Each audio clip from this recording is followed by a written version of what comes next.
ನಮಸ್ಕಾರ ಸ್ನೇಹಿತರೆ. ನಾಳೆ ಜೂನ್ 29 ಸೋಮವಾರ. ನಾಳೆಯಿಂದ 61 ವರ್ಷ. ಈ 8 ರಾಶಿಯವರಿಗೆ ದುಡ್ಡೇ ದುಡ್ಡು, ದೊಡ್ಡ ಪವಾಡ ನಡೆಯುತ್ತೆ. ಮಂಜುನಾಥ ಸ್ವಾಮಿಯ ಕೃಪಾಶೀರ್ವಾದ ನಿಮ್ಮ ಮೇಲೆ ಇರಲಿದೆ. ಹಾಗಾದ್ರೆ ಆ ಅದೃಷ್ಟವಂತ ರಾಶಿಗಳು ಯಾವುವು, ಅವುಗಳಿಗೆ ಏನೆಲ್ಲ ಲಾಭ ಸಿಗುತ್ತೆ ನೋಡೋಣ. ಅದಕ್ಕಿಂತ ಮೊದಲು ಮಂಜುನಾಥ ಸ್ವಾಮಿಗೆ ಭಕ್ತಿಯಿಂದ ಲೈಕ್ ಕೊಟ್ಟು ಪಡೆಯಲು ನಮ್ಮ ಚಾನೆಲ್ ಅನ್ನ ಸಬ್ಸ್ಕ್ರೈಬ್ ಮಾಡಿ, ಹಾಗೆ ಬೇಗನೆ ನಮ್ಮ ವಿಡಿಯೋದ ನೋಟಿಫಿಕೇಶನ್ ಪಡೆಯಲು ಬೆಲ್ ಬಟನ್ ಕ್ಲಿಕ್ ಮಾಡಿ ಆಲ್ ಅಂತ ಕ್ಲಿಕ್ ಮಾಡ್ಕೊಳ್ಳಿ.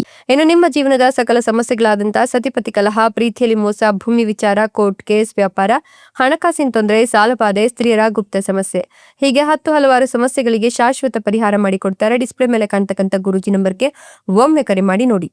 ನಾಳಿನ ಜೂನ್ 29 ಸೋಮವಾರದಿಂದ ಮುಂದಿನ 61 ವರ್ಷ ಈ 8 ರಾಶಿಯವರಿಗೆ ದೊಡ್ಡ ಪವಾಡವೇ ನಡೆಯಲಿದ್ದು, ಮಂಜುನಾಥ ಸ್ವಾಮಿಯ ಕೃಪಾಶೀರ್ವಾದ ಇರೋದ್ರಿಂದ ದುಡ್ಡು ಅಂತ ಹೇಳಬಹುದು. ಹಾಗಾಗಿ ಈ ರಾಶಿಯವರಿಗೆ ಇದೀಗ ಅದ್ಭುತ ದಿನಗಳು ಶುರುವಾಗ್ತಾ ಇದ್ದು, ಈ ರಾಶಿಯವರ ಜೀವನದಲ್ಲಿ ಇನ್ಮುಂದೆ ಸರ್ವವು ಸನ್ಮಂಗಳವನ್ನ ಉಂಟು ಮಾಡುತ್ತೆ ಅಂತ ಹೇಳಬಹುದು.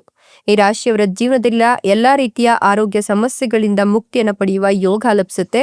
ಈ ಅವಧಿಯಲ್ಲಿ ಅಪೂರ್ಣ ಕೆಲಸಗಳೆಲ್ಲವೂ ಸಮಯಕ್ಕೆ ಸರಿಯಾಗಿ ಯಶಸ್ವಿಯಾಗಿ ಪೂರ್ಣಗೊಳ್ಳುವ ಸಂಭವ ಕೂಡ ಸಾಕಷ್ಟಿದೆ. ಎಷ್ಟು ದಿನ ಮದುವೆಗೆ ಸಂಬಂಧಿಸಿದಂತ ವಿಚಾರಗಳಲ್ಲಿ ಅಡೆತಡೆಗಳನ್ನ, ಸಮಸ್ಯೆಗಳನ್ನ ಎದುರಿಸ್ತಾ ಇದ್ರೆ ಇನ್ಮುಂದೆ ಆ ಚಿಂತೆ ಇರೋದಿಲ್ಲ. ಮದುವೆಯಲ್ಲಿನ ಎಲ್ಲಾ ರೀತಿಯ ಸಮಸ್ಯೆಗಳು ದೂರ ಆಗ್ಲಿದ್ದು, ಧನ ಸಂಪತ್ತಿಗೆ ಸಂಬಂಧಿಸಿದಂತ ಯಾವುದೇ ರೀತಿಯ ಯೋಜನೆಗಳನ್ನ ರೂಪಿಸೋದ್ರಿಂದ ಕೂಡ ಯಶಸ್ಸು ದೊರಕುವ ಸಂಭವ ಕೂಡ ಸಾಕಷ್ಟು ಹೆಚ್ಚಿಗೆ ಇದೆ. ನೀವು ಹೆಚ್ಚಿನ ಸಂತೋಷ, ನೆಮ್ಮದಿಯನ್ನು ಪಡೆಯೋದ್ರೊಂದಿಗೆ ಸುಖಮಯವಾದ ಜೀವನವನ್ನು ನಡೆಸಲಿಕ್ಕೆ ಈ ಅವಧಿ ಅತ್ಯುನ್ನತ ಮಾರ್ಗಗಳನ್ನ ಗೋಚರಿಸುವಂತೆ ಮಾಡುತ್ತೆ. ವ್ಯಾಪಾರ, ವ್ಯವಹಾರ, ಏನೇ ಕೆಲಸವನ್ನ ನೀವು ಶ್ರದ್ಧೆಯಿಂದ ಮಾಡಿದ್ರಿ ಅಂತ ಹೇಳಿದ್ರೆ 100% ಕಾರ್ಯಸಿದ್ಧಿ ಆಗುತ್ತೆ ಅಂತ ಹೇಳಬಹುದು. ಇನ್ನು ನೀವು ನಿಮ್ಮ ಒಂದು ವಿಚಾರದಲ್ಲಿ ಯಾವುದಾದ್ರೂ ನಷ್ಟ ಅಥವಾ ಯಾವುದಾದ್ರೂ ವಿಚಾರವನ್ನ ಮುಚ್ಚಿಟ್ಟು ಆ ವಿಚಾರದಿಂದ ಸಾಕಷ್ಟು ನೋವನ್ನ ಅನುಭವಿಸಿದ್ರೆ ಈಗ ಆ ನೋವೆಲ್ಲವೂ ಕೂಡ ಮರೆಯಾಗಿ ಹೋಗುತ್ತೆ. ಆ ವಿಚಾರ ಮುನ್ನೆಲೆಗೆ ಬಂದು ನಿಮ್ಮ ಕುಟುಂಬಸ್ಥರು ನಿಮಗೆ ಬೆಂಬಲವಾಗಿ ನಿಲ್ತಾರೆ ಅಂತ ಹೇಳಬಹುದು. ಸೊ ಈ ಒಂದು ಸಂದರ್ಭದಲ್ಲಿ ನೀವ್ ಏನ್ ಮಾಡ್ತಿರೋ ಅದೆಲ್ಲವೂ ಕೂಡ ಸನ್ಮಂಗಳವನ್ನ ಉಂಟು ಮಾಡುತ್ತೆ. ಹೀಗಾಗಿ ಯೋಚಿಸಿ ಮುಂದುವರಿಯೋದು ಬಹಳ ಒಳ್ಳೆಯದಾಗಿದೆ. ಇನ್ನು ಹಣಕಾಸು ವಿಚಾರಗಳಲ್ಲಿ ಶುಭ ಫಲಗಳು ಸಿಗ್ಲಿತ್ತು, ಜೊತೆಗೆ ಹೊಸ ಜವಾಬ್ದಾರಿಗಳು ಮತ್ತು ಅವಕಾಶಗಳನ್ನ ಕಂಡುಕೊಳ್ತೀರಾ. ಹಾಗಾಗಿ ನಿಮ್ಮ ಸಾಮರ್ಥ್ಯವನ್ನ ಪ್ರದರ್ಶಿಸಲು ಇದು ಉತ್ತಮ ಸಮಯವಾಗಿದ್ದು, ಆರೋಗ್ಯದ ವಿಷಯದಲ್ಲಿ ಸ್ವಲ್ಪ ಎಚ್ಚರಿಕೆಯನ್ನು ವಹಿಸಬೇಕಾಗತ್ತೆ. ಆಹಾರ ಪದ್ಧತಿ, ವಿಶ್ರಾಂತಿ ಮತ್ತು ದಿನಚರಿಯ ಬಗ್ಗೆ ಗಮನ ಹರಿಸಿದ್ರೆ ಆರೋಗ್ಯ ಸಂಬಂಧಿತ ಸಣ್ಣ ಸಮಸ್ಯೆಗಳಿಂದ ತಪ್ಪಿಸಿಕೊಳ್ಳಬಹುದು. ಇದಲ್ಲದೆ ಈ ಸಮಯದಲ್ಲಿ ಪರಿಚಯವಾಗುವ ಹೊಸ ವ್ಯಕ್ತಿಗಳು ಮತ್ತು ಸಂಪರ್ಕಗಳು ಭವಿಷ್ಯದಲ್ಲಿ ನಿಮಗೆ ಮಹತ್ವದ ಅವಕಾಶಗಳು ಮತ್ತು ಪ್ರಯೋಜನಗಳನ್ನ ತಂದುಕೊಡುತ್ತೆ. ನಿಮ್ಗೆ ಈ ಸಮಯದಲ್ಲಿ ಆದಾಯದ ಹೊಸ ಮೂಲಗಳು ಸೃಷ್ಟಿಯಾಗತ್ತೆ. ಹಾಗಾಗಿ ಈ ಸಮಯವನ್ನ ಸದುಪಯೋಗ ಮಾಡಿಕೊಂಡ್ರೆ ಮುಂದಿನ ಜೀವನ ಉತ್ತಮವಾಗಿರುತ್ತೆ. ವೈವಾಹಿಕ ಜೀವನದಲ್ಲಿ ಸಂತೋಷ ಮತ್ತೆ ಸಾಮರಸ್ಯ ಹೆಚ್ಚಿಗೆ ಆಗತ್ತೆ. ವಿವಿಧ ಮೂಲಗಳಿಂದ ಹಣ ಹರಿದು ಬರುತ್ತೆ. ಮದುವೆ ಆಗದೆ ಇರೋರಿಗೆ ಉತ್ತಮವಾದ ಮದುವೆ ಸಂಬಂಧಗಳು ಬರುತ್ತೆ.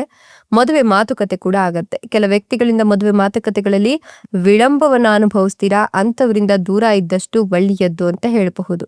ಹೊಸ ವ್ಯಕ್ತಿಗಳು ಮತ್ತು ಸಂಪರ್ಕಗಳು ಭವಿಷ್ಯದಲ್ಲಿ ನಿಮ್ಗೆ ಮಹತ್ವದ ಅವಕಾಶಗಳು ಮತ್ತು ಪ್ರಯೋಜನಗಳನ್ನ ತಂದುಕೊಡ್ತಾರೆ. ಇದಲ್ಲದೆ ನಿಮ್ಗೆ ಹೊಸ ಆದಾಯದ ಮೂಲಗಳು ಕೂಡ ಗೋಚರವಾಗತ್ತೆ.